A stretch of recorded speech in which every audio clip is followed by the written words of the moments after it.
Versículo 6 dice la palabra de Dios: exhorta asimismo a los jóvenes a que sean prudentes, presentándote tú en todo como ejemplo de buenas obras, en la enseñanza mostrando integridad, seriedad, palabra sana e irreprochable, de modo que el adversario se avergüence y no tenga nada malo que decir de vosotros.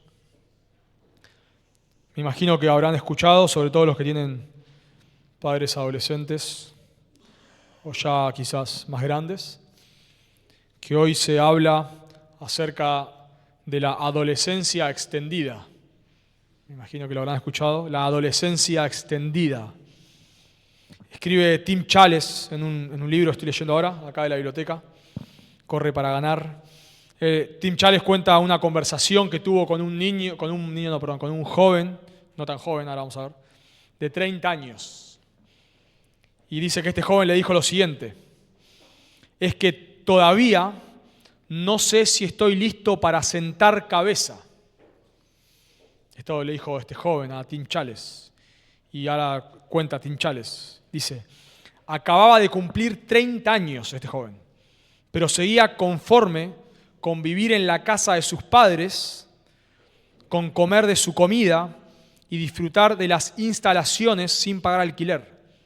Me contó cuánto disfrutaba de su novia y que algunas veces se quedaba con ella en la casa de sus padres durante semanas e incluso meses, pero todavía no estaba listo para pasar al siguiente nivel y comprar ese anillo de compromiso.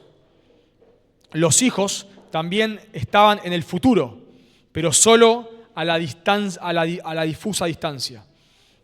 Mientras tanto, estaba progresando de un trabajo de medio tiempo a otro de tiempo completo, pero a la vez pensaba en volver a la universidad para seguir una carrera diferente. Sin embargo, eso sería duro, porque le encantaban los videojuegos y no quería ocuparse tanto como para quedarse sin tiempo para jugar.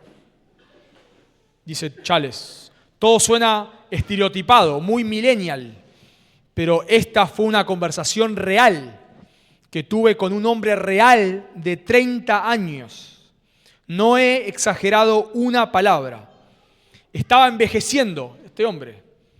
Estaba envejeciendo, pero no crecía.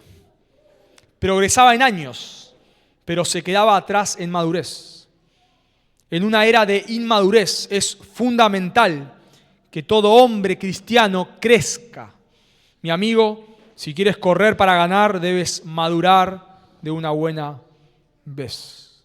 Esto es un ejemplo de la adolescencia extendida, donde se dice que la adolescencia llega a durar hasta los 30 años, donde los jóvenes, y sobre todo hombres, no quieren asumir responsabilidades, como un empleo estable, como independencia financiera, como un matrimonio. Están cómodos en la casa de sus padres, no tienen que pagar alquiler, les lavan la ropa, les cocinan, no tienen que limpiar, nada. Así que ahí se quedan, cómodos por años y años y años. Eso es lo que se llama la adolescencia extendida. Pero también creo que, aún pienso en un texto como este que vamos a estudiar, aunque la sociedad empuja en este camino del individualismo y de vivir centrado en uno mismo, de no querer comprometerse con nada, también los padres colaboran con esto. A veces criamos a nuestros hijos para vivir adolescencias extendidas. Nosotros tendríamos que criar a nuestros hijos para que se vayan lo más rápido posible. Y en un sentido, pienso que si te quedás en casa, vas a tener que trabajar acá. O sea, no estás en un hotel. Y somos una familia acá y tú vas a colaborar. Y te voy a hacer sentir lo más incómodo posible para que te vayas lo más rápido posible. Porque quiero que te vayas. No estamos criando hijos para que se queden eternamente. Entonces, si te quedás en casa, bueno, no hagas tu cama solamente, hacé la cama de todos. Porque esto no es un hotel y vos vas a colaborar acá. Y no limpies tu cuarto solamente, vas a limpiar el cuarto de todos. Y no laves tu ropa solamente, lavá la ropa de todos. Y no cocinás para vos nada más, cocinás para todos, etc. Pero no se hace eso. La adolescencia extendida. Así que en esta mañana vamos a hablar justamente sobre cómo debemos o cómo deben vivir los jóvenes, o debemos, porque vamos a ver que muchos de los que estamos acá entramos. Cómo debemos vivir los jóvenes cristianos en una sociedad que le da la espalda a Dios. Cómo debemos vivir los jóvenes cristianos en una sociedad que le da la espalda a Dios. Y aquellos que ya son padres con niños más grandes, quizás también podemos aprender sobre cómo criar a hijos. Y obviamente el Señor nos tiene que salvar, ¿no? Pero aún es nuestra responsabilidad cómo criar a hijos que sean jóvenes piadosos el día de mañana en medio de una sociedad que le da la espalda a Dios. Así que, ¿cómo debemos vivir los jóvenes cristianos en una sociedad que le da la espalda a Dios? Y vamos a ver tres maneras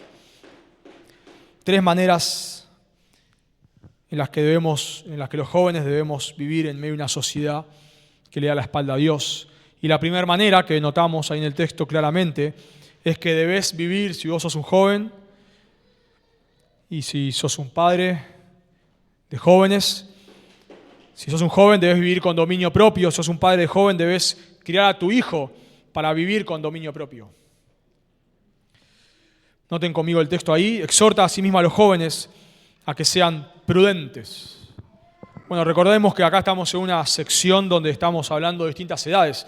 El término a sí mismo, ahí exhorta a sí mismo, nos hace ver que esto conecta a sí mismo, o sea, podríamos decir de otra manera, de la misma manera, exhorta de la misma manera, exhorta así también, lo que nos da la idea de que Pablo está conectando con una serie de exhortaciones. Pablo dijo en capítulo 1, versículo 9, que los pastores, una de las tareas de los pastores es exhortar con sana enseñanza. Los pastores deben exhortar con sana enseñanza. Y eso es lo que está haciendo Tito, o lo que Tito debe hacer, mejor dicho, ¿no? Lo que Tito debe hacer en esta sección. Si miran conmigo ahí en capítulo 2, versículo 1, dice, pero tú habla, o podríamos, habla, exhorta, son sinónimos acá, pero tú habla lo que está de acuerdo con la sana doctrina. Y Pablo empieza a enseñar cómo debe vivir cada grupo, cada rango de edad dentro de la iglesia. Entonces comienza con los ancianos, si ustedes miran ahí en versículo 2, Tito 2:2, que los ancianos sean sobrios, serios, prudentes, sanos en la fe, en el amor, en la paciencia. O sea, está diciendo cómo deben vivir los ancianos, luego dice cómo deben vivir las ancianas, en el versículo 3, las ancianas asimismo sean reverentes en su porte, no calumniadoras, no esclavas del vino, maestras del bien. Luego, cómo deben vivir las mujeres jóvenes, versículo 4, que enseñen a las mujeres jóvenes a amar a sus maridos y a sus hijos, a ser prudentes, castas, cuidadosas de su casa, buenas, sujetas a sus maridos, para que la palabra de Dios no sea blasfemada. Y ahora Pablo pasa a hablar de cómo Tito debía hablar a los jóvenes. Y entonces dice, exhorta a sí mismo a los jóvenes a que sean prudentes. El cuarto grupo son los jóvenes. Ahora, cuando pensamos en jóvenes, por eso dije que muchos de acá estamos incluidos, estamos pensando podemos pensar en jóvenes, quizás, un joven de 15, 16, 17, 18 años, podríamos pensar, por supuesto, pero también estamos pensando en personas quizás dentro menores a los 40 años, quizás 45 años. Recordemos que Pablo en 1 Timoteo 4:12 le dice a Timoteo, nadie tenga en poco tu juventud. Bueno, si sacamos la cuenta, Pablo escribe esa carta en el año más o menos, después del 63 quizás, 63. Y el segundo viaje misionero de Pablo, en el cual se lleva a Timoteo, fue en el año 50. Y cuando Pablo se lleva a Timoteo en el segundo viaje de misionero, Timoteo no tenía 10 años. Calculamos que tendría quizás 20 años, un poquito más, un poquito menos. Así que si a 20 le sumamos 10 años más, quizás 3 años más, estamos hablando de que Timoteo, cuando Pablo le dice nadie tenga en poco tu juventud, Timoteo tendría alrededor de unos 30 años, 35 años quizás. También podemos ver que Pablo antes exhortó a las mujeres jóvenes, y es la misma palabra, jóvenes mujeres y jóvenes acá hombres, es la misma palabra. Y en las mujeres jóvenes se les debía enseñar, las ancianas, a amar a sus maridos y a amar a sus hijos. Así que estamos pensando en mujeres jóvenes que están casadas y con hijos. De vuelta, una mujer en ese momento, quizás a los 20 años, ya estaba casada y con hijos, por supuesto.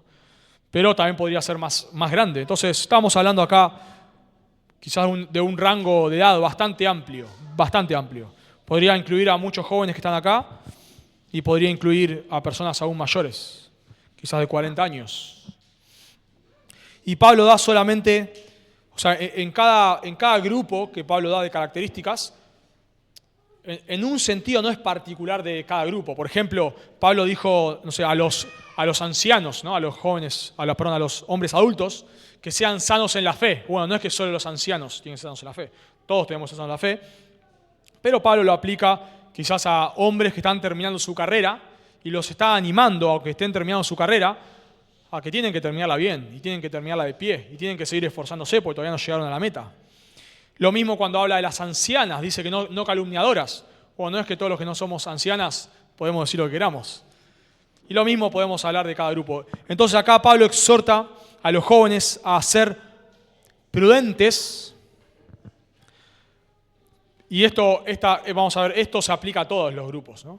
Pero Pablo, es probable que por la característica de los jóvenes, esto se aplica específicamente, de manera más particular, así como calumniadoras se puede aplicar de manera más particular a mujeres adultas o a mujeres en general.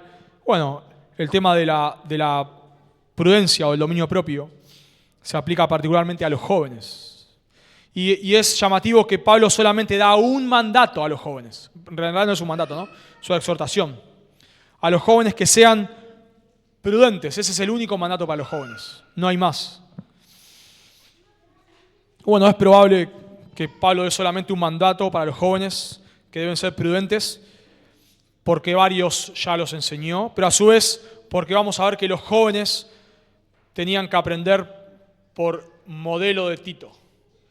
Así que Pablo solamente da un solo mandato acá para los jóvenes, y luego lo que los jóvenes debían aprender, debían hacerlo al ver el modelo de Tito. Así que el mandato acá para los jóvenes, o la exhortación, es a ser prudentes. Pablo ya habló de la prudencia en el versículo 2. Él dijo que los ancianos sean sobrios, serios, prudentes. Esa es la palabra acá. Y lo mismo de las jóvenes en el versículo 5. A ser prudentes. Pero en esos dos casos, la palabra prudente es un adjetivo. Acá es un verbo, lo cual también nos habla de que es algo que los jóvenes deben hacer. Y la prudencia acá, la palabra prudente, quiere decir con dominio propio. Los jóvenes deben vivir con dominio propio. Eso es lo que está diciendo Pablo en el texto. Pero a su vez, dice Pablo, que deben vivir con dominio propio los jóvenes en todo. Bueno, ¿dónde está eso? Si ustedes miran, el texto dice, exhorta a sí mismo a los jóvenes a que sean prudentes, presentándote tú en todo como ejemplo. Pero el problema acá es que la palabra en todo está en el medio de la oración. O sea, podría ser prudentes en todo o podrían ser ejemplo en todo. Literalmente dice así el texto. Exhorta a que sean prudentes. En todo, tú mismo como ejemplo. Entonces, en todo queda en el medio ahí y tenés que tomar una decisión para traducirlo. Aunque lo dejes en el medio, si vos lo dejás en el medio, le tenés que poner una coma, sí o sí. Así que tenés que tomar una decisión. Bueno, acá la Reina Valera y otras traducciones toman la decisión de decir que debe ser ejemplo en todo, pero yo entiendo por cosas un poco técnicas que no voy a explicar, que se refiere a la prudencia, a que tienen que ser prudentes en todo. O sea, el punto del mandato acá para los jóvenes es que deben tener dominio propio en todas las áreas. No hay un área, si vos sos un joven, no hay un área en la que no debas tener dominio propio. Tenés que tener dominio propio en tu lucha con la inmoralidad, tenés que tener dominio propio en tus finanzas, tenés que tener dominio propio en tu trabajo, tenés que tener dominio propio en tu trato con otros, tenés que tener dominio propio en todo. En absolutamente todo. Y de vuelta, es llamativo que Pablo hable de manera particular a los jóvenes con esta característica, porque aunque todos tenemos que tener dominio propio, aunque todos luchamos con el dominio propio, ¿no? Pónganos 1 kilo de helado y vamos a ver cómo luchamos con el dominio propio. Todos luchamos con el dominio propio. Sí es una realidad que los jóvenes luchan más con esto. O luchamos. Por ejemplo, Pablo le dice a Timoteo en 2 Timoteo 2:22, huye también de las pasiones juveniles. De las pasiones juveniles. Y sigue la justicia, la fe, el amor y la paz con los que de corazón limpio invocan al Señor. O sea, todos tenemos que tener dominio propio, pero hay una realidad que cuando sos joven, luchás más con el dominio propio, luchamos más con el dominio propio. Cuando somos jóvenes, somos más tendientes a actuar por impulsos, por lo que nos venga la primera emoción que sintamos. Una de las cosas que vemos es que en Proverbios, que se escribe a los jóvenes, particularmente, aunque aplica a todos Proverbios, por supuesto, pero en Proverbios hay un padre que le está enseñando a su hijo cómo vivir, cómo agradar a Dios, cómo es una vida correcta. Y dice Proverbios 25:28, como ciudad derribada y sin muro es el hombre cuyo espíritu no tiene rienda. Como ciudad derribada, una ciudad en ese momento, las ciudades tenían murallas altas, y si no tenías muralla, fuiste, el que pasaba por ahí se llevaba lo que quería. Bueno, acá está diciendo que como una ciudad derribada y sin muro es el hombre cuyo espíritu no tiene rienda, o sea, el que no se puede controlar. Proverbios, que está escrito para los jóvenes, habla mucho sobre el dominio propio, muchísimo sobre el dominio propio. Y una de las características es que no podés dejarte llevar por tus impulsos, por lo primero que te viene a la mente, o por lo primero que deseás, o lo primero que querés. Si vos vivís de esa manera, si vos vivís una vida llevada por lo que sentís, tu vida va a ser un desastre. Dice Proverbios 21:17, hombre necesitado será el que ama el deleite. Hombre necesitado está hablando de que no va a tener dinero, va a ser pobre. Hombre necesitado será el que ama el deleite. Y el que ama el vino y los ungüentos no se enriquecerá. De vuelta, está diciéndolo, es poesía y hay paralelismo acá. Está diciendo que cuando vos vivís motivado por lo que te gusta, por lo que te hace feliz, por lo que te hace sentir placer, vas a terminar en la pobreza. Acá el que ama el vino y los ungüentos está hablando de placeres, no de ese momento. Si vos vivís impulsado por tus deseos, vas a terminar en la pobreza. Bueno, y Proverbios exhorta muchísimo, muchísimo a los jóvenes, y a todos, pero particularmente a los jóvenes, a que no podés vivir en base a lo que te gusta, a lo que querés. Y por eso Pablo está exhortando acá a los jóvenes, particularmente, a tener dominio propio. O sea, jóvenes, por favor, no pueden vivir según lo que sientan. Y pienso que esto es particularmente importante, porque es como viven los jóvenes hoy en día. Jóvenes y no tan jóvenes, ¿no? Por supuesto. Cuando estaba allá en Buenos Aires, en Carapachay, y servíamos en jóvenes mayores, o sea, jóvenes mayor de 18 años. A veces hablaba con un joven y no sé, me decía que estaba mal en el trabajo, que no sé, lo trataba mal, lo que sea, estaba pasando una mala situación en el trabajo, y capaz, no sé, a las 2 semanas volví a hablar, cómo iba con el tema, y dice, no, ya no estoy más en el trabajo. Ah, mirá qué bien, ¿conseguiste tu trabajo? No, renuncié. ¿Y dónde estás trabajando? No, en ningún lado. No podés, si no tenés trabajo, no renuncies. Tenés que seguir trabajando ahí, y si Dios te promete tu trabajo, amén, tomalo, y si no, quédate donde estás. ¿Y por qué renunciaste? No, porque me hacía mal, me estresaba mucho, no podía dormir. Bueno, busca otra solución. Pero no podés vivir en base a tus emociones. Lo que se les promueve a los jóvenes, y de vuelta, jóvenes y no tan jóvenes. La sociedad a todos, pero prende más en los jóvenes esto, como vamos a ver, prende más en los jóvenes. Pero lo que la sociedad no te enseña a vivir con dominio propio. El lema de la sociedad es vivir como a vos te guste. Me acuerdo cuando iba al colegio, y hoy me puedo pensar, qué mal consejo. Un profesor sin una mala intención, entiendo yo, ¿no? Pero en una clase, en la materia teoría de las organizaciones, todavía me acuerdo. Teoría de las organizaciones, el profesor nos daba ya en el último año, nos estaba orientando a qué carrera seguir.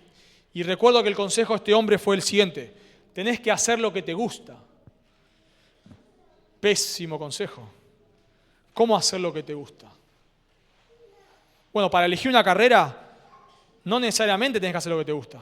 Si yo quiero ser pintor, bueno, cuando salís del trabajo andá a pintar a donde quieras, pero no vas a vivir de pintor. ¿Con qué vas a sustentar a tu familia? Pintando no lo vas a hacer.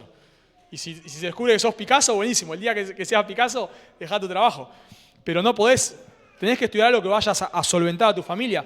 No es lo que te guste, no es lo que te haga feliz. Y así van los jóvenes en el trabajo. Agarran un trabajo, es que este trabajo no me hace feliz, y cambian a otro. Y este trabajo no me hace feliz, y cambian. Y así van, de trabajo en trabajo, porque no me hace feliz. Pero no importa si no te hace feliz. Tenés que trabajar porque eso honra a Dios. Y tenés que tener dominio propio. Y si no tenés ganas de ir a trabajar, vas igual. Pero eso fomenta la sociedad. Por eso Pablo está diciendo acá a los jóvenes que deben tener dominio propio. Y Proverbios, cité 2 nada más, podríamos seguir citando ejemplos de Proverbios. Otra característica, por ejemplo, de Proverbios, que habla de la mujer ramera y le advierte a los hombres: tengan cuidado. O sea, claro, te vas a sentir atraído hacia esta mujer que hace todo en sus palabras, en su vestimenta, en todo. Actúa de tal manera para atraparte. Te vas a ver tentado, pero no lo hagas. No vivas según tus deseos. Tenés que tener dominio propio. Pero hoy la sociedad te vende a los jóvenes, a todos nosotros, que tenés que tener el trabajo que te haga feliz. Que tenés, y por eso, ¿por qué no hay familias, por qué cada vez hay familias más rotas en la sociedad? Porque estoy casado, pero no me hace feliz. La felicidad se ha vuelto la norma, pero no es la norma. Y ya sabemos, ¿no? Hace tiempo ya se promueve esto, que si vos sos una mujer, pero te sentís hombre, está bien, tenés que vivir así, porque vos tenés que vivir de acuerdo a tus sentimientos, ese es el punto. Y si vos sos un hombre y te sentís una mujer, está bien, te dicen, porque tenés que vivir conforme a tus sentimientos. Y ahora, claro, ahora hay un hombre que se siente un perro y todos nos espantamos, pero en un sentido tendríamos que decir, está bien. Está bien, si si es una mujer y siente un hombre y puede vivir como un hombre aunque es una mujer, ¿por qué no puede vivir como un perro si se siente un perro? O sea, si la norma es vivir como sentís, bueno, si yo me siento un perro, ¿cuál es el problema? Claro, pero es un absurdo, ¿no? Llegamos al punto que es un absurdo. Pero eso te gritan, la sociedad, una y otra vez. Viví según lo que sentís, viví según lo que sentís. Y los jóvenes hoy, por supuesto, en este desenfreno, ¿no? Van a los boliches, se emborrachan, viven vidas descontroladas y todo el tiempo le venden. Está bien, si a vos, este es el eslogan de la sociedad, si a vos te hace feliz, está bien. O sea, el dominio propio no importa. Si a mí me hace feliz entrar a tu casa y robarte, ¿lo puedo hacer? Porque a mí me hace feliz. No, claro, no lo puedo hacer. Es un absurdo. Vos no podés vivir según lo que te hace feliz. Y así va la sociedad. Cada vez más jóvenes con más suicidio, cada vez más jóvenes con más ataques de pánico. Yo ya me he cansado de hablar con jóvenes con ataques de pánico, jóvenes. Cuando yo era chico, y tampoco tengo tantos años, jamás, no recuerdo un compañero con ataque de pánico. Y tenía como 30 compañeros. No recuerdo a un compañero con ataque de pánico. Hasta hace unos años ni he escuchado eso. Pero ahora cada vez más. Es la norma ahora. Es la norma, los ataques de pánico. Bueno, ahí están las consecuencias de vivir una vida desenfrenada, una vida en base a lo que vos quieras. Y por supuesto, una vida conforme a tus deseos te termina conduciendo al infierno. Así que Pablo está diciendo acá a los jóvenes, no pueden vivir de esa manera. Pensando de vuelta en los padres, nosotros necesitamos enseñar a nuestros hijos, aunque no sean creyentes. A veces cometemos este error. Bueno, porque no es creyente puede vivir como quiera, no. De ninguna manera.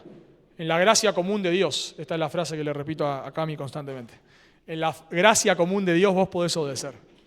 Claro, no como un creyente, pero en la gracia común de Dios podés obedecer. Entonces, aún pienso en los padres que no tenemos que ser hijos creyentes. Bueno, aún nosotros tenemos que enseñarle aún desde niños a nuestros hijos que no pueden vivir por sus deseos. Y es una conversación que tenemos bastante. Bueno, es que me aburre, es que no importa si te aburre. andá a ordenar tu cuarto. Es que no quiero, es que yo no te pregunté si querías. Yo te dije que vayas a ordenar tu cuarto, es lo que tenés que hacer. Y punto. Y papá también hace cosas que no quiere hacer. Porque no vivimos en base a lo que queremos hacer, en base a nuestros deseos. No importa si me siento con ganas de hacer la cama. Yo a veces no me siento con ganas de estudiar a la mañana y levantarme temprano, pero lo hago igual. Porque es lo que tenés que hacer, no lo que querés hacer. Y nosotros necesitamos enseñar a nuestros hijos a que ellos deben vivir de acuerdo a sus responsabilidades y no a sus deseos. Y por supuesto, no solamente los jóvenes deben vivir con dominio propio, todos. Este adjetivo, bueno, acá es un verbo, dijimos, ser prudentes o tener dominio propio, pero el adjetivo que se usó antes también se usa para hablar de los pastores. Los pastores deben tener dominio propio. Sino, Tito 1:8, sino hospedadores, amantes de lo bueno, sobrios, la misma palabra acá, pero es un adjetivo, ¿no? Sobrios, justos, santos, dueños de sí mismos. 1 Timoteo 3:2, pero es necesario que el obispo sea irreprensible, marido de una sola mujer, sobrio, prudente, decoroso, hospedador, apto para enseñar. La Biblia nos manda a vivir no según nuestros deseos, sino según lo que Dios manda en su palabra. Y por supuesto, estamos hablando acá, Pablo está hablando acá en Tito, a creyentes, por supuesto que sí. Claro, esto se aplica de manera directa a los creyentes. Un no creyente, o sea, si nuestros hijos no son creyentes, nosotros aún así debemos instruirlos en lo que es correcto y punto. Eso no los va a salvar, no los va a llevar al cielo. No van a ir al cielo porque sean prudentes, deben arrepentirse y creer en Cristo, pero nuestra tarea como padres es enseñar, es instruirlos en la palabra de Dios, aunque ellos no sean creyentes. Entonces debemos enseñarles, aún desde pequeños, pero, por supuesto, esto sobre todo aplica a creyentes. Y si somos creyentes, entonces sí podemos obedecer esto y no tenemos excusa. Pablo dijo, ¿no?, en Gálatas 5:16, andad en el Espíritu y no satisfaceréis los deseos de la carne. En 1 Pedro 1:14 dice, como hijos obedientes, no os conforméis a los deseos que antes tenías, estando en vuestra ignorancia. La Biblia nos dice que si sos un creyente, y acá pienso en los jóvenes, no tan jóvenes que estamos acá, para nosotros podamos vivir no en base a nuestros sentimientos, sino en base a lo que debemos hacer, necesitamos buscar al Señor, por supuesto, ¿no? La Biblia dice que el fruto del Espíritu es mansedumbre, templanza, que habla de dominio propio. Acá cuando hablamos de que los jóvenes deben tener dominio propio, ser prudentes, no estamos hablando acá de algo moral, ¿no?, solamente, sino estamos hablando de algo, acá particularmente de jóvenes que pueden vivir de esta manera porque el Espíritu Santo mora dentro de ellos. Y para que vos no vivas de acuerdo a tus emociones, lo que necesitas es buscar al Señor. Ese, por supuesto, la característica de un joven creyente, hablo, de un joven creyente que vive por sus emociones es que no busca al Señor. Es el patrón. Generalmente todo es lo que yo siento, cómo me siento. Entonces, si yo me siento con ganas de hacer, si hoy me siento con ganas de leer la Biblia, la leo. Y si hoy no me siento con ganas de leer la Biblia, no la leo. Y si hoy me siento con ganas de orar, oro. Y si hoy me siento con ganas de no orar, no oro. Y si hoy me siento con ganas de venir a la iglesia, vengo. Pero si me siento con ganas de no venir, no vengo. Y así, todos son emociones. Pero la Biblia dice que tenemos que buscar a Dios. Y el Señor nos capacita para obedecerle, aunque no querramos. Aunque no lo sintamos, porque no es hipocresía. Obedecer a Dios aunque no lo sintamos no es hipocresía, es obediencia. Una de las características por las cuales vemos mucha depresión es porque todos nosotros de cierta manera luchamos con la depresión. Porque, por ejemplo, una característica de la depresión es que no querés salir de la cama. Bueno, yo no quiero salir de la cama muchas veces, no sé ustedes. O no sé, no tenés ganas de ir a trabajar. Bueno, yo muchas veces no tengo ganas de trabajar. Pero el problema con la depresión es cuando eso te domina. O sea, el problema no es que no tengas ganas de ir a trabajar o que te sientas triste. La Biblia habla muchísimo de la tristeza. Lean solo los Salmos, el libro de Job, etc. La Biblia habla mucho. El problema no es sentirte triste. El problema es que eso te domine.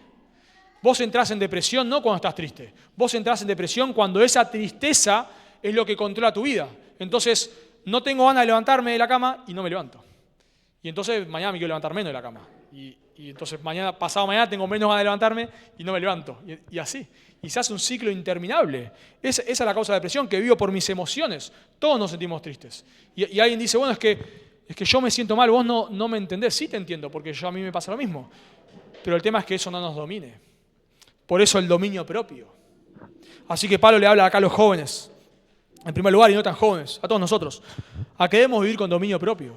No podemos vivir como querramos. No podemos hacer lo que queremos. En una sociedad, y de vuelta, Pablo está acá hablando en toda la carta de Tito, está hablando de que el Evangelio debe producir, y vamos a ver, como consecuencia buenas obras, que el Evangelio que decimos creer tiene que ser conforme a la vida que llevamos. Entonces Pablo está diciendo acá cómo vivir el Evangelio en una sociedad corrompida, como son los cretenses. Recuerdan ahí, si miran conmigo por favor, en el versículo 12 dice, uno de ellos, su propio profeta, dijo, los cretenses siempre mentirosos, malas bestias, glotones, ociosos, sin dominio propio. Entonces, en una sociedad sin dominio propio, los jóvenes deben tener dominio propio. Y podemos, esto que dicen los cretenses, parece que está hablando de los santateritenses o de los argentinos, ¿no? Porque así es la sociedad en la que vivimos. Glotones, ociosos, personas cada vez inventores de males, dice en otra parte de la Escritura, ¿no? Entonces, sí, debemos vivir con dominio propio. Los jóvenes, pienso, ¿no?, que está hablando acá creyentes desde ya, los jóvenes que están acá sean creyentes y los no tan jóvenes. La segunda manera en la que los jóvenes debemos vivir en una sociedad que le da la espalda a Dios, no solamente es con dominio propio, no solamente es haciendo lo que debemos hacer y no importa lo que sintamos, sino en segundo lugar, la segunda manera en la que nosotros debemos vivir en una sociedad que le da la espalda a Dios es como un ejemplo de buenas obras. Como un ejemplo de buenas obras, anoten conmigo ahí. Presentándote tú, bueno, acá de vuelta, leen todo, ya lo pusimos en el versículo anterior, presentándote tú mismo como ejemplo de buenas obras. Y de acá se desprende que Tito era un joven. En un sentido, Tito como pastor debía ser un modelo para los jóvenes, para la iglesia en general, ¿no?, y para los jóvenes. La Biblia dice que los pastores debemos ser un modelo de piedad, dice en primera de Pedro 5.1, dice el apóstol Pedro a los pastores, ruego a los ancianos ahí es pastores, ¿no? Ruego a los ancianos que están entre vosotros, yo anciano también con ellos, y testigo de los padecimientos de Cristo, que soy también participante de la gloria que será revelada, apacentad la grey de Dios que está entre vosotros, cuidando de ella, no por fuerza, sino voluntariamente, no por ganancia deshonesta, sino con ánimo pronto, no como teniendo señorío sobre los que están a vuestro cuidado, sino siendo ejemplos de la grey. O sea, una de las maneras en la que los pastores pastoreamos es siendo modelos.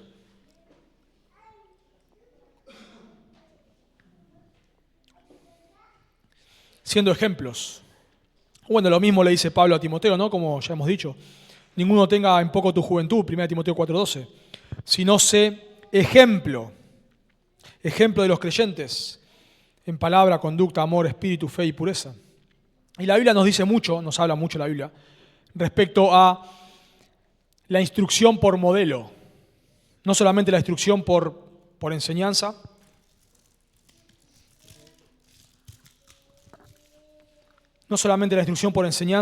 sino la instrucción por modelo. La Biblia nos manda a ser modelos.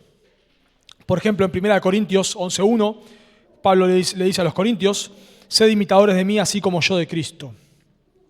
Los tesalonicenses eran un modelo para varios creyentes, dice en 1 Tesalonicenses 1:7, de tal manera que habéis sido ejemplo a todos los de Macedonia y Acaya que han creído. Pablo era un modelo para los tesalonicenses.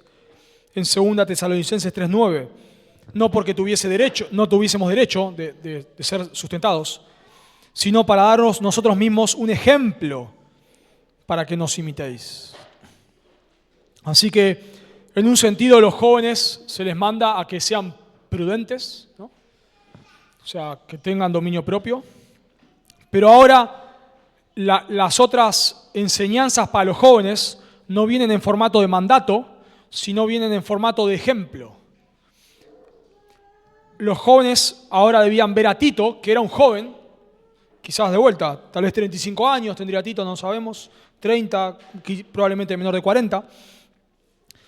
Y cuando un joven quería ver cómo es un joven piadoso, porque acá, de vuelta, acá parece que el ejemplo, aunque Tito debe ser un ejemplo como pastor, el ejemplo de Tito acá no es tanto como pastor, sino como joven.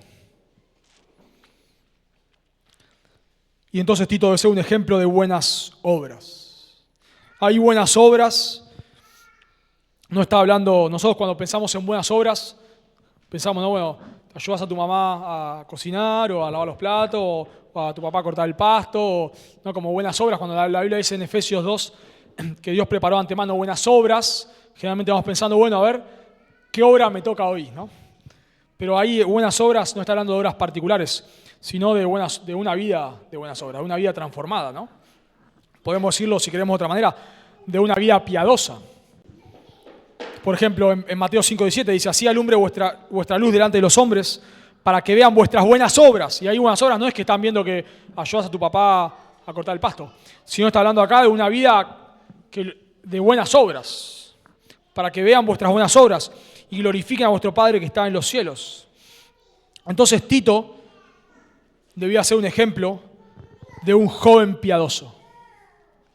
Y a mí me encanta pensar en esto, de Tito como un ejemplo piadoso. De vuelta, la Biblia nos manda a nosotros y a todos nosotros, aún los creyentes, a enseñar vamos a decir así, por proposiciones, o sea, a enseñar por medio de mandatos o de instrucción de enseñanza, pero también a hacerlo por modelo.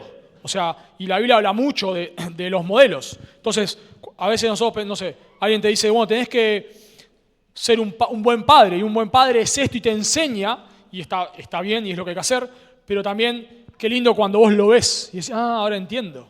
Y a veces vas a la casa de alguien y no te da ninguna clase de nada, pero vos lo ves. Mirá cómo se comporta esta mujer, o mirá cómo se comporta este hombre, mirá cómo se comporta. Y eso te bendice, aunque no te está enseñando no te está dando una clase, pero vos estás aprendiendo por modelo. Bueno, pienso acá qué lindo que les manda a los jóvenes a tener dominio propio, y ahora lo manda a Tito a presentarse como un ejemplo de buenas obras. ¿Y por qué digo que para mí es una bendición esto? Pensando sobre todo en respecto a la inmoralidad. Uno de lo que suelen decir los jóvenes, pensar es que ya en una sociedad tan promiscua, ¿quién puede guardarse en pureza? En una sociedad que fomenta, ¿no?, la inmoralidad, la grita a viva voz en todos lados, y es lo que te hace feliz, y muchos jóvenes piensan es que es imposible hoy no vivir en pureza. Eso es lo que suelen pensar los jóvenes. Y se juntan entre ellos, ¿no?, y cada uno y se están compartiendo ahí todas sus caídas y dándose palmaditas en la espalda. Y entonces, claro, están todos ahí como diciendo, uy, claro, mirá, somos 20 jóvenes, todos estamos cayendo en lo mismo. Y se ve que no se puede vivir de otra manera. Pero qué lindo acá cuando ves a un joven. Sí que se puede. Mirá, acá está. Mirá este joven. Este joven vive en pureza. Y tiene el mismo Espíritu Santo que vos, y la misma Biblia que vos, y tiene un corazón tan corrupto como el tuyo. Pero mirá cómo vive. Una cosa es yo te diga, tenés que vivir en pureza, y otra cosa es, mirá, pero este joven se ha guardado en pureza hasta su matrimonio. ¿Por qué no se va a poder? No es Superman, ni siquiera es el que más sabe de Biblia. Sí se puede. Entonces eso es lo que Pablo está diciendo acá a Tito, que Tito debe ser acá un modelo para los jóvenes, un modelo de buenas obras. Y ahora Pablo da ciertas características en las que Tito tiene que ser un modelo. Primero habla de buenas obras en general, o sea, de una vida piadosa. Los jóvenes debían mirar a Tito y decir, mirá a este joven, así quiero que vivas. Pero ahora, dice Pablo ahí, noten conmigo, presentándote tú como ejemplo de buenas obras, y ahora dice, en la enseñanza mostrando integridad. Y la verdad que los versículos son cortitos, pero son muy difíciles de traducir. Aún se dan cuenta por cómo está escrito acá. Ya lo leemos en español y nos cuesta mucho entenderlo, muchísimo. Y si ustedes piensan a mirar otras traducciones, se van a dar cuenta, generalmente cuando hay un problema, pero cuando algo es complejo de traducir, se lo van a notar porque miran varias traducciones y todas dicen, no sé si a veces algo distinto, pero con distintas palabras. Eso ya te das cuenta que acá hay algo que es medio difícil. Bueno, eso pasa en este texto. En la enseñanza mostrando integridad. Bueno, ¿a qué se refiere con la enseñanza acá? Está diciendo que tiene que Tito enseñar la sana doctrina. ¿Qué quiere decir en la enseñanza mostrando integridad? ¿Qué quiere decir? Bueno, entiendo yo que acá la integridad de la enseñanza tiene que ver con que Tito, al enseñar, debe hacerlo con un carácter íntegro. Cuando Tito enseña, no solamente su enseñanza debe ser correcta, como vamos a ver, sino su estilo de vida debe ser un estilo de vida íntegro. ¿Por qué digo esto? Porque esto contrasta con los falsos maestros. Si miran conmigo en capítulo 1, versículo 16, hablando de los falsos maestros, dice: profesan conocer a Dios, pero con los hechos lo niegan, siendo abominables y rebeldes, reprobados en cuanto a toda buena obra. ¿Se dan cuenta? Tito debía ser un ejemplo de buenas obras y ahora dice, en la enseñanza mostró integridad. Y los falsos maestros justamente eran todo lo contrario. Ellos enseñaban algo, pero vivían lo opuesto. Y bueno, no lo vamos a hablar por tiempo, podríamos seguir citando ejemplos de los falsos maestros donde ellos viven vidas corruptas. Entonces, acá lo que Pablo le está diciendo a Tito es que él no solamente debe enseñar lo correcto, y por eso también esto es acorde a los requisitos pastorales, ¿no? De carácter. No solamente nos importa, en capítulo 1, versículo 9, el pastor debe ser alguien preparado en la palabra, pero no es el único requisito. No solamente es preparado en la palabra, hay un carácter en su familia y en su vida de piedad que debe respaldarlo. Entonces acá Tito debe ser un ejemplo de una enseñanza que va respaldada con su vida. Pero también dice acá, mostrando integridad, seriedad. La nueva versión internacional le agrega un y seriedad, quizás como mostrar lo que son dos términos que van juntos. Bueno, acá podría ser que haya una similitud acá, que quizás el gran punto acá es si seriedad, es en la enseñanza mostrar integridad, seriedad como otro requisito, o si es en la enseñanza mostrando integridad y seriedad, ¿no? Por eso digo, es bastante complejo. Yo entiendo que esto va unido a la enseñanza, todo acá tiene que ver con esto, y está diciendo que Tito debe ser un modelo a la hora de enseñar, debe ser una persona íntegra, pero también a la hora de enseñar, Tito debe ser una persona seria en el sentido de inspirar respeto. Cuando Tito enseñaba las Escrituras, debía transmitir respeto. Y pienso de vuelta, ¿no? Pensando acá debemos guardarnos del legalismo, pero sí entiendo acá que cuando Tito enseñaba la Biblia, ¿qué quiere decir esto de inspirar respeto? Bueno, por un lado, obviamente, nosotros inspiramos respeto cuando vos enseñás algo y después vivís conforme a eso, no de manera perfecta, pero vivís una vida íntegra, eso transmite respeto. Pero también a la hora de hacerlo, a la hora de enseñar, debemos hacerlo con respeto. Bueno, pienso acá, pensando en esta palabra seriedad, pienso que tenemos que tener cuidado con el legalismo, pero sí tiene una aplicación para mí linda para nosotros, en un sentido de que cuando la persona, y sobre todo los pastores acá, cuando enseñan la Biblia, debemos transmitir seriedad. Ese es el punto. Pienso en los jóvenes, ¿no? Si bien los tiempos van cambiando, por supuesto, pero no sé, Tito no debía enseñar como un sofista, como un filósofo. No debía hacerlo de esa manera. No debía tratar de impresionar a nadie con su elocuencia. Tito debía predicar. A veces vos ves personas que hablan y decís, este parece muy profundo, pero no dice nada. Está diciendo cualquier cosa, ¿no? Y usa palabras rebuscadas y cosas, pero no está diciendo nada. Y vos notás eso y decís, esta persona es poco seria. Está ahí hablando un montón de cosas, pero en realidad no está diciendo nada. Bueno, eso no es serio. Bueno, Tito cuando enseñaba debía hacerlo como para transmitir seriedad. Y pienso de vuelta en nosotros que pensando en los jóvenes, cuando enseñamos, debemos transmitir seriedad, ¿no? El púlpito no es una plataforma para stand-up. Cuando estamos enseñando, debemos entender que lo que hacemos es serio. Hace unos años atrás escuchaba a un pastor en vivo y en directo, a un pastor de sana doctrina. O sea, el hombre es un hombre que predica el Evangelio. Pero cada 2 palabras hacía un chiste. Y ya me empezó a molestar. Yo cada 2 minutos escuchaba a toda la congregación riéndose. Y ya me empezó a molestar. Y cuando me fui, ya me fui enojado. Porque no estoy diciendo que no pueda hacer un chiste cuando está predicando. Pero el púlpito no es para andar haciendo bromas. No es un stand-up. No sé si saben lo que es stand-up. Los comediantes, ¿no? No es un lugar de comediantes. Cuando nosotros estamos predicando es serio lo que estamos haciendo. No estamos acá queriendo hacer reír a la gente. Y también, una vez, otra persona. Recuerdo también, chiste tras chiste, y una persona atrás mío riéndose y diciendo, qué bien que es este hombre, qué bien que predica. Y yo decía, no está predicando bien. No es serio esto. O sea, estás hablando le estás diciendo a las personas que se van al infierno y estás ahí riéndote. ¿Qué es lo gracioso de todo esto? De vuelta, no estoy diciendo que uno no pueda hacer una broma. Jesús parece que a veces hablaba de cierta manera, ¿no? Cuando dice se cuelan el camello, se tragan cuelan el camello y tragan el mosquito, al revés, ¿no? Cuelan el mosquito y tragan el camello. ¿No? Y ciertas frases que Jesús, muchos estudiosos dicen que son hasta graciosas, ¿no? Y Pablo también a veces hablaba con ironía. Pero acá el punto es que no es que no pueda ser un chiste, pero tenés que transmitir seriedad. Y pienso de vuelta en los jóvenes, ¿no? Están acá y que predicamos. Tenemos que hacerlo de tal manera que transmitamos seriedad. Que los jóvenes acá no nos admiren a nosotros porque somos cancheros. No queremos que nos admiren, queremos que nos admiren porque somos hombres de Dios, hombres de la palabra, hombres que estamos tomando las Escrituras con seriedad. No es broma lo que estamos haciendo. Mismo hasta aún, de vuelta, no quiero hablar de negalismo, por favor, pero mismo hasta en la forma de vestir, ¿no? No estoy diciendo que hay una manera de vestir, pero o sea, no hay una manera de vestir, pero hay maneras y maneras.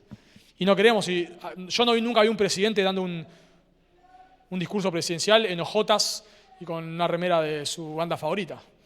Quizás lo usa para dormir, no sé, pero por lo menos no lo he visto ahí.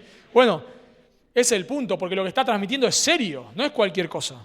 Bueno, acá es lo mismo. Tito está predicando algo y aún pienso nosotros, ¿no? No está hablando ahí de la vestimenta de Tito, pero pienso como una aplicación para nosotros, aún en la forma que vestimos, aún en la forma que nos expresamos. Esto es serio, es serio. Estamos hablando, hermanos, piensen por un momento, estamos hablando sobre Dios acá. Cuando nosotros predicamos y estamos haciendo chiste tras chiste, entonces la Biblia es un chiste, la Biblia. Digamos, es un libro de comedia la Biblia. No es un libro de comedia, es un libro que nos habla de Dios. Entonces acá Pablo está diciendo, Tito, vos tenés que ser un modelo para los jóvenes. Aún el trabajo de Tito era la predicación. En tu predicación, Tito, debes transmitir seriedad. Hermanos, esto es serio, es la palabra de Dios. Y por eso pienso en los cultos. Por eso acá tratamos de hacer todo lo más solemne posible. Porque es serio, acá no venimos acá, dale, vamos, levanten las manos, aplaudan, vamos a saltar, No. Estamos adorando a Dios, estamos frente a la palabra de Dios y queremos ser respetuosos. Pero luego dice acá, Pablo, palabra sana e irreprochable. Bueno, de vuelta, bastante complejo de traducir. Palabra podría ser una referencia a palabras sanas e irreprochables que, Tito, cuando vos hables, debes hacerlo con gracia, supongamos. Con lo que sería Efesios 4:29, ninguna palabra corrompida salga de vuestra boca, ¿no? Entonces, acá algunos entienden que palabra sana está diciendo que tu forma de hablar es una forma de hablar correcta, con prudencia. Pero yo entiendo que acá palabra no está hablando de nuestra forma de hablar, sino está hablando de la palabra de Dios, de la enseñanza. Bueno, ¿por qué digo esto? Porque no lo voy a mostrar por el tiempo, pero generalmente palabra, logos, acá en las epístolas pastorales, normalmente se usa para la predicación o para la sana doctrina o para la enseñanza. Y la palabra sana, acá el verbo se usa solamente esta vez, pero el adjetivo se usa muchas veces. Y la palabra sana en las epístolas pastorales tiene que ver con la sana enseñanza, con la sana predicación. Entonces, cuando Pablo acá le dice a Timoteo que no solamente debe ser un ejemplo a la hora de enseñar en la palabra de Dios, debe hacerlo con un carácter íntegro, a la hora de enseñar debe hacerlo con seriedad, sea lo que sea eso, de tal manera que nosotros transmitamos que lo que hacemos es importante, sino que su enseñanza debe ser una enseñanza sana, una enseñanza teológicamente correcta. Y uno podría decir, bueno, ¿y eso qué tiene que ver con ser un ejemplo para los jóvenes? O sea, como mucho ser un ejemplo para los jóvenes pastores, pero ¿qué tiene que ver acá para todos los jóvenes? Bueno, entiendo porque al Tito enseñar la sana doctrina, enseñar con palabras sana y irreprochable, a enseñar correctamente, Tito, en primer lugar, al enseñar correctamente está impactando la vida de las personas, pero en segundo lugar, al enseñar correctamente, con profundidad, Tito le está mostrando a los jóvenes la importancia de la palabra de Dios. O sea, yo ahora al enseñar, o nosotros, no yo, pero digo nosotros como enseñamos acá y tratamos de hacerlo con tanta fidelidad al texto, ¿qué le estamos transmitiendo a ustedes? Que la palabra de Dios no se trata así nomás. Aún al hacerlo con la profundidad que lo hacemos, o tratamos, ¿no? Tampoco somos tan profundos, pero tratamos de hacerlo con profundidad. Queremos transmitir acá que la palabra de Dios es seria, no se toma a la ligera. Es importante. Incluso nosotros, y yo noto que esto pasa acá, y es una bendición, estoy muy contento, que en un sentido, al nosotros al predicar de la manera que lo hacemos, y tratar, ¿no? De vuelta, no es que somos unos fenómenos, pero esforzarnos por predicar con profundidad y con claridad, lo que le estamos transmitiendo a ustedes es que la palabra de Dios es lo más importante acá. Es lo que más vamos a hacer. Y es incluso el tiempo que más le dedicamos. Y eso tiene un impacto para ustedes. Y bueno, acá para los jóvenes y para toda la congregación. ¿Qué estamos haciendo cuando Tito está trazando la escritura con claridad? Lo que le está mostrando a los jóvenes es la palabra de Dios tiene que ser lo primero en sus vidas. Y se los estoy demostrando. ¿De qué manera se los demuestro? Cuando estoy predicando. Les demuestro que yo me estoy esforzando. Yo no estoy diciendo yo, si fuese Tito, ¿no? Estoy esforzándome por enseñar con claridad y mostrarles que la Biblia tiene que ser prioridad en sus vidas. ¿Y cómo lo hago? Bueno, diciéndoselos. Pero no solamente se los digo, se los demuestro. Imagínense que yo hable acá, porque pasa un montón. Y yo he escuchado en iglesias que se dice la importancia de la Biblia, y lo escuchás al pastor, lee un versículo y salta a cualquier lado. Pero te bajás y te dice la importancia de la Biblia. La Biblia es lo más importante. ¿Y por qué no la estudiás? No, uno le diría, con respeto. ¿Por qué no la estudiás? Porque ¿qué me sirve a mí que vos me digas la importancia de la Biblia? Después te subís al púlpito y decís cualquier cosa. ¿Dónde está la importancia de la Biblia? Bueno, al Tito, enseñar con profundidad una enseñanza sana, le está mostrando. Y de vuelta, yo pienso mucho en Carapachay, y es una bendición. Hablás con los jóvenes ahí, no con todos, pero muchos, son una bendición. Y saben de teología y están empapados de las Escrituras. Y es una bendición. ¿Por qué? Bueno, porque tienen modelos, tienen pastores ahí que están abriendo y están predicando la palabra con claridad. Y lo que empezás a notar cuando nosotros tomamos la palabra en serio es que las personas se empiezan a tomar la palabra en serio. Y pienso en los jóvenes. De vuelta, yo me pongo a pensar, ¿por qué en Carapachay hay tantos jóvenes que aman la palabra de Dios? Por sus pastores. Porque sus pastores le demuestran domingo tras domingo y en sus vidas que lo más importante es la palabra de Dios y la tratan con seriedad. Así que Tito acá tiene que ser un modelo. Tiene que ser un modelo de buenas obras y sobre todo en su trato con la palabra de Dios. Entonces dijimos cómo debemos vivir los jóvenes en una sociedad que le da la espalda a Dios. En primer lugar, tenemos que vivir con dominio propio. En segundo lugar, tenemos que vivir con buenas obras. Y particularmente dándole la prioridad a la palabra de Dios en nuestras vidas. En tercer lugar, la tercera manera es como un testimonio, la tercera manera de vivir en una sociedad que le da la espalda a Dios. Es como un testimonio en contra de las críticas. Como un testimonio en contra de las críticas. Noten conmigo, dice ahí, de modo que el adversario se avergüence y no tenga nada malo que decir de vosotros. De modo que es la palabra que se suele traducir normalmente ¿para qué? Que indica un propósito. ¿Para qué? Para que el adversario se avergüence. Cuando leemos adversario, ¿en quién pensamos? En Satanás, ¿no? Bueno, pero acá no está hablando de Satanás. Esta palabra adversario nunca en toda la Biblia se usa para hablar de Satanás.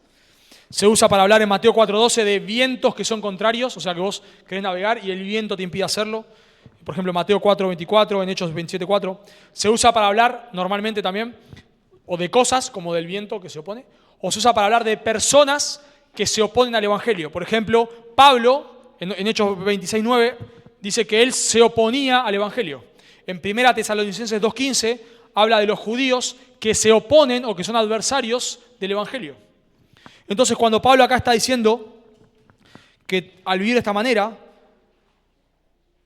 el adversario se va a avergonzar. Lo que está diciendo acá Pablo acá es que sus acusaciones se van a demostrar que son falsas. Hay dos formas de persecución.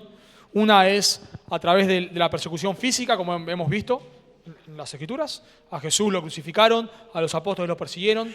Persecución física. Pero hay otro tipo de persecución, y yo entiendo que es la persecución a la que Pablo se refiere acá, que es la persecución de la difamación. O sea, yo te puedo perseguir o te puedo querer, vamos a decir, correr del camino, ese es el punto, ¿no? Yo te puedo querer correr el camino matándote, te persigo, te mato, te encarcelo, lo que sea, y ahí como que te corro del camino, o te puedo querer correr el camino difamándote, digo cosas malas de vos de tal manera que ya nadie te siga. O nadie crea lo que vos enseñás. Bueno, también vemos mucho este tipo de persecución en las Escrituras. Recuerdan que en Gálatas 1:1 Pablo se presenta como apóstol de Jesucristo. Y después dice, no por hombre. Y vos decís, ¿pero por qué tanta aclaración? Bueno, cuando estudiamos Gálatas lo vimos. Porque aparentemente a Pablo se lo estaba acusando de no ser un apóstol como los otros. Porque nunca estuvo con Jesús. Y así podemos seguir. A Pablo lo han acusado de ser un hombre débil. En 1 Corintios 10:1. Lo han acusado de no ser un hombre muy elocuente, ¿no? Este no predica como Apolos. No es tan bueno, no es tan elocuente. De tener planes ocultos. De no amar a los corintios. De no cumplir su palabra. Porque recuerdan en 1 Corintios aparentemente le dijo que iba a ir y no fue. Y ya lo estaban acusando de que no cumplía su palabra. Y así podemos seguir. Una de las maneras en las que se suele perseguir es a través de la difamación. Y hay un ejemplo para mí muy claro de esto.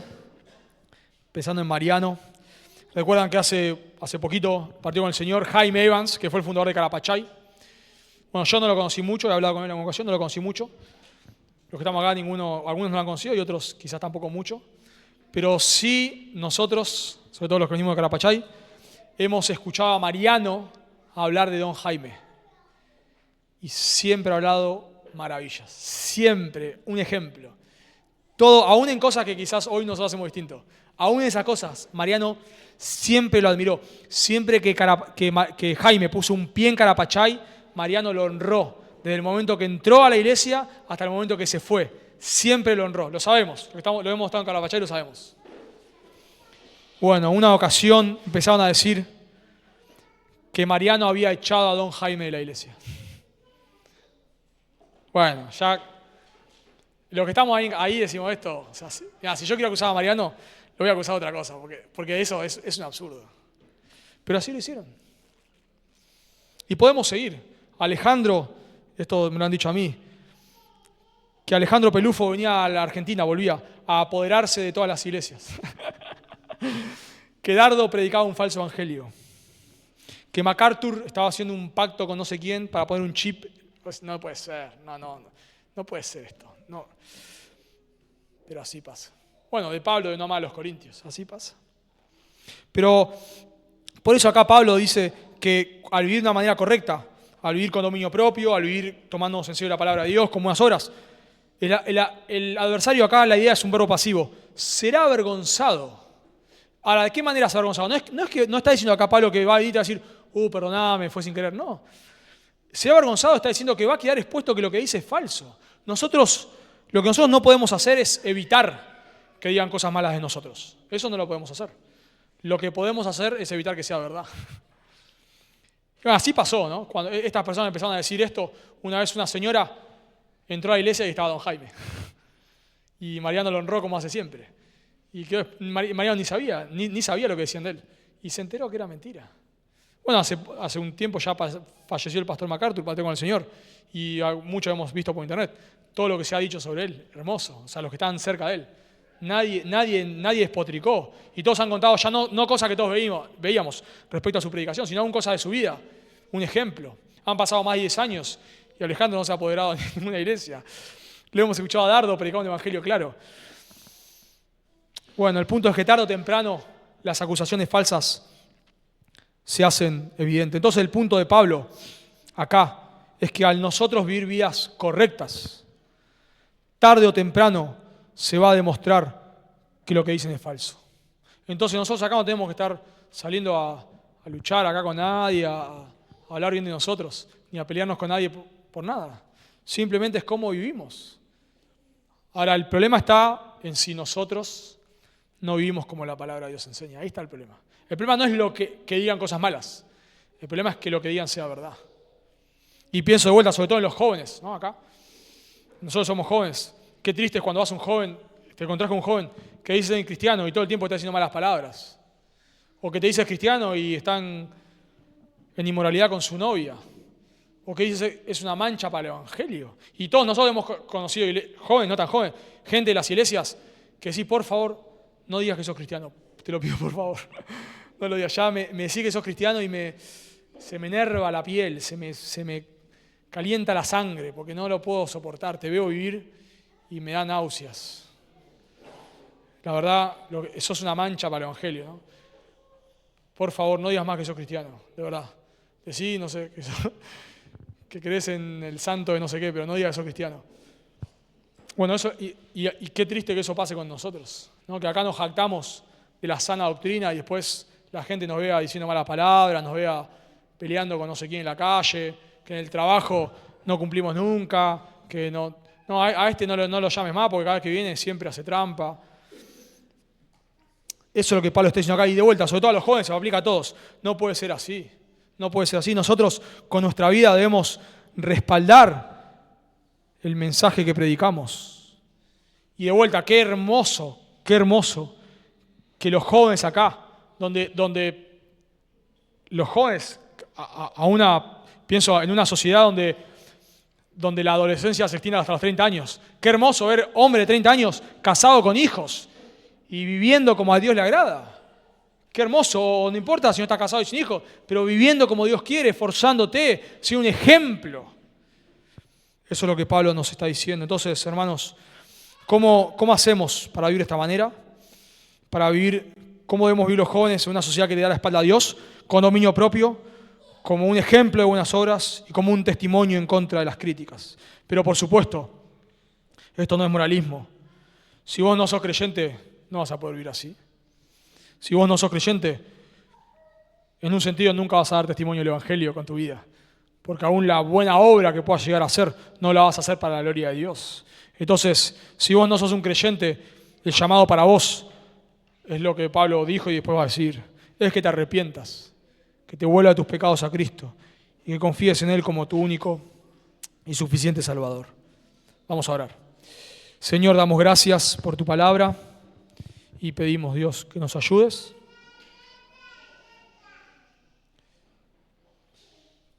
Te pido, Señor, que nos guardes en esta iglesia de vivir vidas contrarias a tu palabra. Que nos guardes, Dios, Señor, de predicar un evangelio que no vivimos. Señor, en una sociedad tan corrompida donde el divorcio es la norma, donde la inmoralidad y el engaño es el patrón, donde los niños, Señor, ven a sus padres viviendo para ellos mismos. Qué hermoso que nosotros podamos ser un modelo, Dios.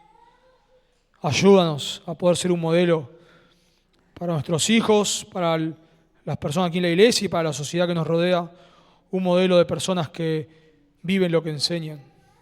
Señor, no nos importa lo que digan de nosotros, pero nos importa que eso no sea verdad.